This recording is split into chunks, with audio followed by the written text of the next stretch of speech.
ugu horeyn mufassiradeenna sheekh Faa'izo Garaad Cabdi Shire iyada kalmad baan leeyahay waxaan leeyahay addayti al-amaanah wa nasaxti al-ummah wa ballaghti ar-risalah amaanadii ilaahay uu ku saaray iyo xilkii aad qaaday waad gudatayo waad gudbisay ummadana waa u naseexaysay oo maantay waxaad inoo soo saartay gabdho qaarkood laga yaabo inay hadda hooyooyin yihiin qaarkoodna noqon doonaan ayaad inoo soo saartay ilaahay kitaabkiisa inoo bartay waxa weeye risaaladii iyo fariintii nawaad gudbisay marka ilaahay subxaanahu wa ta'aala ka aqbalo miisaanka xasanaadkana Allah kuugu daro adiga waalidkaaba Allah ka thawaabiyo adduunyo aakhiraba darajo Allah kuugu gaarsiiyo darajaadkaagana meel sare Allah ka yeelo ardaydana mid baan leeyahay oo iyagu waxa weeye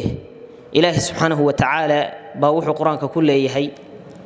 qul hal yastawi alladhina ya'lamuna wal ladhina la ya'lamun miyay simanyihiin dadka aqoonta la wax garanaya oo ilaahay kitaabkiisa iyo diintiisa garanaya iyo dadka aan wax garanaynin ma sinna oo aqliga saliimka ayaa ku sheegaya qof jaahil iyo qof kale inaysan sinnayn marka ilaahay cilmi buu idin siiyay kii ugu sareeyay aqoonna waxa ugu sareeya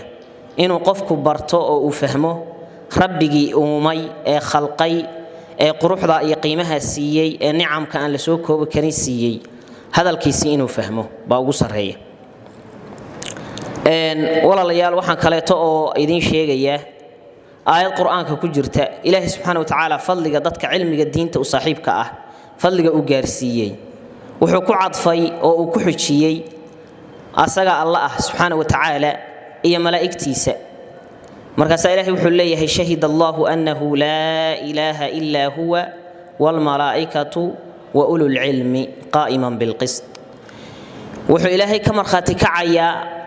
in alla xaq lagu caabudo uusan jirinin isaga mooyee ilaahay baa marxaatiga koobaad ah marxaatiga labaadna wuxuu ka dhigay wal malaa'ikatu malaa'iktuna sidaas ay ka marxaati kacaysa waxa lagu xujiyay wa ulul ilmi iyo dadka cilmiga iyo aqoonta leh marka fiiriya hal meel baa ilaahay isugu keenay maxay hadalkiisii hal meel buu wuxuu ku kulmiyay saddex qolo ayaa marxaati ah marka darajada iyo fadliga ay leeyihiin bay tusaysaa dadka ilaahay diintiisa barta diintuna kitaabka ilaahay inoo soo dhiibay iyo sunnada nabigeena weeye iyo inta laga fahmo darajada ay leeyihiin bay ku tusaysaayo ilaahay marxaatigiisii ayaa lagu cadfay iyo malaa'ikta marxaati galkeedii baa lagu cadfay marka ilaahay subxaanahu wa ta'aala maantay darajo idin siiyay bulshada waxa weeye waxaad kaga jirtaan meel sare bal idinkaaba u sareeya la oran kara waxaana jirta oraah waayadan dambacaan baxday oo dadku yiraahdaan gabar wax baratay waa bulsho wax baratay waa kelmad sax ah wax la barto oo gabar ay barato oo bulshaduna ka faa'iideysana waxa ugu sareeya diinta maanta walaalayaal wadciga muslimiintu ay ku sugan yihiin waynu la soconnaa iyo caalamku siduu yahay iyo dhibaatooyinka jira oo haday diintii tahay haday dalkii tahay haday dadkii tahay meel kasto muslim joogaba soo dhibaataysan yahay oo maaragtay haday dawlad la'aan iyo amni darro iyo dhan kastaba sida aad loo hooseeyo oo gaaladu inoogu ciyaarayso wala la socda dibtaas markaad fiirisay inta ugu badan waxay ka timid aqoon darro iyo jahal looga sugan yahay diinta oo ummadihii haday shacab yihiin iyo haday dawlad yihiinba aan diintii ama lagu dhaqmayn hadii aqoon loo leeyahay ama aan aqoonba loo lahayn gabar wax baratay marka waa bulsho wax baratay waxay ku suuroobaysaa oo ku dhacaysaa qof kasta maanta xil inoo haya ama wadankeena ha ahaado ama wadamada kale muslimka ha ahaade hooya dhashay hooya soo korisay hooya soo barbaarisay hadii marka gabdhaha muslimaadka iyo hooyooyinku ay diinta ilaahay bartaan oo rabbi ay ku xiran yihiin ilmihii wuxuu ku hoos barbaaraya hooyo ilaahay ku xiran qofkuna wuxuu ku barbaaraa ayuu ku weynaadaa marka ayadii baa ku soo ababinaysa akhlaaq fiican alla ka cabsi iimaan diin ayada ku soo ababinaysa ilmuhuna hooyada aad buu qadariyaa dardaaranadii ay siisayna weligii wuu ku dhaqmaa inta badan marka hadii marka hooyooyinka maanta dadka madaxda yaani hooyooyin baa dhalay soo koriyay waxa weeyaan qof kasto hadda madax inoo noqon doona oo soo socdana hooya korinaysa hadii hooyooyinku wanaagsanaadaan waxay inoo soo saarayaan yaani dad nadiifa oo ilaahay ku xiran oo ilaahay kitaabkiisa uu ku weyn yahay bay inoo soo saarayaan marka walaalayaal aad baan ugu faraxsanahay inaad kitaabka ilaahay barateen idinkana waxa la idinka rabaa inaad amaanada sida u xambaarteen oo sheekh Faa'izo ay u gudatay idinkuna u gudataan sheekh Faa'izo الله شرفه waxay ka mid tahay ardada sheekheena aniga iyada isku sheekh baan nahay sheekh Cabdiraxmaan Axmed Dawre oo ku magac dheer sheekh Cabdiraxmaan Bukhari culimada waaweyn Soomaaliyeed ka mid ah gobolka bari magaalada Boosaaso deegaankiisu yahay degan halkaas ilaa 32 sano u malaynaya ayuu tafsiirka ka marinay sanad kastana waxa ka qalin jabiya dad ba ka qalin jabiya oo ijaazo uu siiya marka sheekhaas ay ijaazo ka haysata anna aan ka haysta waliba iyada iga horeysay dufcadii sagaalaad way iyadu anigu waxaan ahay dufcadii 12aad marka ijaazo iyo ogolaansho sheekhu uu dadka siiyo oo uu ogolaanayo inay tafsiirka sii gudbin karaan ayay haysataa meel lamay fariisan guriga intay boorsada ku ridatay iskama seexan ayada kaligeed kuma cibaadeysanay dadkii bay markaasi ay wax ka siisay waxa weeyaan la yu'minu ahadukum hatta yuhibba li akhihi ma yuhibbu li nafsihi marka walaalayaal sidaas iyadu ay u gudatay baa inagana la inaga rajeynaya oo la inaga raba inaynu u gudano gabdhahaasina 30 baa hadda la sheegay inay tafsiirka ay hadda imtixaan gashay ma sha Allah 30 kaasi hadii qof kasta uu ka soo qaad 30 kale haduu sii baro waa imisa 900 ma yara marka iyagana sidaas aan rajeynaya inay amaanada sii gutaan darajiye qiimaad leedihiin bulshada madaxa u saarantiin madaxdeeni baa tihiin marka la eego dhanka yani hooyo kasta wax baratay waa madaxweyne kasta mid u talisaa waa hooyo oo dhashay oo soo korisay guud ahaanna dhammaanteen ardayda iyo culimada iyo ka soo qaybgalayaasha waxaan leeyahay iyo cid kasteeto oo codkeen uu gaarayaba meesha kaliya maanta lagu hagaagi kara waa Ilaahay kitaabkiisa in loo soo noqdo oo la barto oo lagu dhaqmo walaalayaal kitaabkan nabigeena waxa ka sugan calayhi salaatu wasalaam من حديث عمر بن الخطاب رضي الله عنه وأرضاه كما في صحيح مسلم إنه النبي عليه الصلاة والسلام إن الله يرفع بهذا الكتاب أقواما ويضع به آخرين إلهي وحو كوكر يالي كتابا كان أمضه قومم يضد وحونا كد اللي يأهوس وقل ضد جزيرة العرب وكور هيسانا وأكتهين مركي نبينا لغسو ساري dadka carabtu waxay ahaayeen dadka dunida yani ugu hooseeya xadaarad ahaan iyo ilbaxnimo ahaan iyo dawladnimo ahaanba dhan kastaba hooseeya dunida waxa haystay dawladihii Romaniska ama nimankii Rome la oran jiray iyo Farisiyiinta carabtuna dad iska masaakiin oo halka iska degan xadaarad lahayn oo iyagu isla cayrsado islaayo oo wax aqoon la bay ahaayeen laakiin markii hore haba diidaanay oo kitaabka iyo nabiga hala dagaalamaanay markii dambe markay wada qaateen wax qasab ku qaatiyo wax ogol ku qaataba oo ay ku dhaqmeen oo waxa way qof iyo qoys iyo bulsho iyo dawlad intaba ay kitaabka Ilaahay isku xukumeen oo ay dunida gaarsiiyeen hadda waxa weeyaan halkay gaareen weyn ognahay dawladihii dunida ka talinayay oo cadaalad darrada iyo shirkiga dadka ku xukumayay iyaga ayaa ka qaalib noqday marka maxay ku cizoobeen xadiiska nabiga tilmaamaya oo kitaabka Ilaahay bay ku cizoobeen oo sharaf ku heleen oo ilaa maanta xataa taariikhdii anagu aynu lahayn oo ay lahaayeen hogaamiyayaalka muslimiinta soo maray gaalada ka faa'iideysata ka war waxa weeye taariikh hada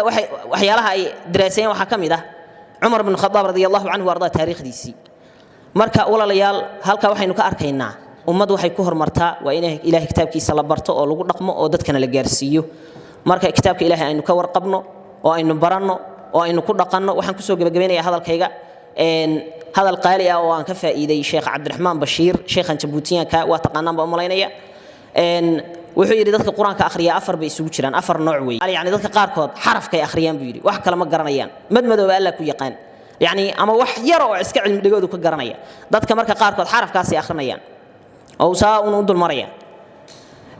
dadka qaar koodna waxay akhriyaan xarafka iyo macnaha labadaba isla akhriyaan macnaheena uu fahmaya qolada saddexaadna waxay akhriyaan buu yiri xarafkana way akhriyaan macnahana way akhriyaan maqsadka iyo sirta ka dambaysa iyo xikmadda cajiibka ah naway dhuuxaan oo si xeel dheer bay quraanka iyo hadalka Ilaahay u sii fahmaan oo u sii dhuuxaan qolada afraad wuxuu yiri waa qolada xataa ka sii khatarsano waxa weeyaan waxay isla akhriyaan buu yiri xarafka way akhriyaan oo indhahay ka akhriyaan macnahana way akhriyaan oo maskaxda iyo aqliga ku akhriyaan iyo cilmiga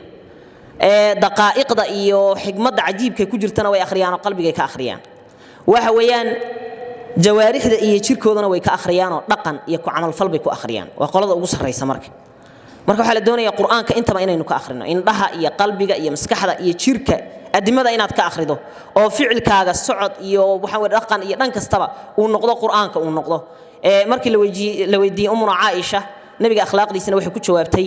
kana khuluquhu alquran sida laga warinayo akhlaaqdiisa iyo hab dhaqankiisu wuxuu ahaa quraanka ayuu ahaa marka walaalayaal haddii aynu doonayno inaynu horumar gaarno qof iyo qoys iyo bulshada ilaahay kitaabkiisa u raadi waxa weeyaan waxaan ku soo gabagabeynayaa ilaahay subxaanahu wa tacaala aayad uu fi suurati an-nahl baan jeclahay uu ku sheegayo labo qofkii laga helo labuu helaya dadku maanta wuxuu raadinayaa waa nolol degan oo farxad ku salaysan iyo sacaado marka ilaahay subxaanahu wa tacaala wax kaste waxaan idin sheegayaa wax kastood u baahato wallahi thumma billahi thumma tallah ilaahay magacyadiisa qaaliga baan ku dhaaranayaa wax kastood u baahan tahay quraankaad ka helaysaa laakiin qaabka uga la soo bixi lahayd waa maxay waa aqoon iyo ku dhaqan hadda irsaaqad waasaca u baahan tahay hadda farxad u baahan tahay hadda cizi iyo sharaf u baahan tahay qof iyo qoys iyo bulshada wax walba wallahi quraanka ku jiraan hadii aad ka raadiso meelan quraanka ahayn oo quraanka ilaahay ka tagtana inaadan soo helayn man kana yuriidu al-izzata falillahi al-izzatu jamii'a wa izzadi bi tusaysa iyo sharafki ومن يتق الله يجعل له مخرجا ويرزقه من حيث لا يحتسب رزقي با قرانك ku dhex jira oo say ugu dhex jira taqwa lagu helaa ku leeyahay war wadada mar wax kasta wadadii aad ku helayd ku sheegaya quraanku marka aayadii baan ku soo gabagabeynayay Allah wuxuu leeyahay man amila salihan min dhakarin aw untha wa huwa mu'minun falanuhyiyannahu hayatan tayyibah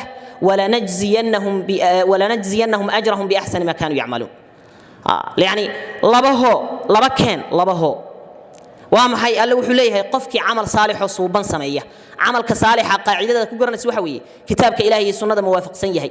قفك عمل صالح أو صوبا إلهي تعليه سمية من ذكر أو أنثى لب يدد كودونها هذا وهو مؤمن أسوى مؤمن إلهي رميسا وأن قال هين إلا قال كل مرة بلغ يابا إنه وحي أدوى سمية عمل كصالح أو سمية لكن محو سمية إنه أدوى كدقوه أما النفاق أما وحكى له سمية مركا قفك لبضع لغيره وإيمان iyo amal saalixa labadaas isagu la soo shirtagay laba ilaahay ugu bedelaya labadaas ma keentay waa maxay falanuhiyanahu hayatan tayyiba waxaan noolaynaynaa laamul qasam nuunu tawkiid ba ku jira wad garanaysaan yani nolol wanaagsan baan noolaynaynaa marka nolosha maantay halkay ku jirta inay wanaagsanaataaba waa u jeedaaba waa iimaan iyo amal saalixa quraanka ina fahantaa ka helaysa wala najz marka halkaasi waa noloshii adduunyo ay culimadu ku fasirayaan aakharana waxaan ku abaalmarinaynaa oo ka abaalmarinaynaa waxa weeye ajarkooda amal kaste midkii ay sameeyeen kii ugu yani sareeyay ugu wanaagsanaa baanu kaga abaalmarinaynaa marka walaalayaal rag iyo dumar yar iyo weyn meesha aynu ka helayno nolol wanaagsan oo degan waa quraanka ilaahay oo lagu xasilaa ala bi dhikrillahi tatma'innul qulub waxa weeye hadaad istiraahdo quraanka hadalkii alla dadka u sheeg kama dhamaan kartid mar walba waxa kugu soo dhacaya xasiloonida iyo farxadda maanta la wada raadinayo oo ay gaareen dadka xigmadda wax ka qoraay qaarkood inay gaareen waxay dhaheen hadii la soo iibsan kara farxadda iyo sacaadada oo tukaan lagu gado u jiro tukaanka meel laga kala istaaga lama heleen waayo dunida oo dhan maxay u shaqaynaysaa maxaa qofku u soconaya qof kasta wuxuu raadinayo maqsadka ugu dambeeya waa farxad wuxuu wax walba u rabo inuu guursado inuu caruur helo inuu xoolo helo waxa uu ka rabo waa maxay marka dama inuu farxo yiraahdo alxamdulillah jeega u seexda Soomaa wali yani uu dago qalbigu u xasilo laakiin meesha dhabta uu ku jira Allah wuxuu leeyahay ala bi dhikrillahi tatma'innul qulub yani harfu tanbiih baa lagu bilaabay macmuulkiina waa la soo hormariyay culimada balaaqadu waxay sheegan ta'kiid bay faa'iideynaysa iyo xasri koobid معناها ألا بذكر ألا براروة بذكر الله إلهي حسكي سؤون يعني إلهي حسكي سكرية أي تطمئن القلوب قلبية كحاسلان سببت الله سهر مري معمولك أو جارك يا مجرورك أو تطمئن أي كعمل فليسو وهويا إن لو تصه حسك على كريه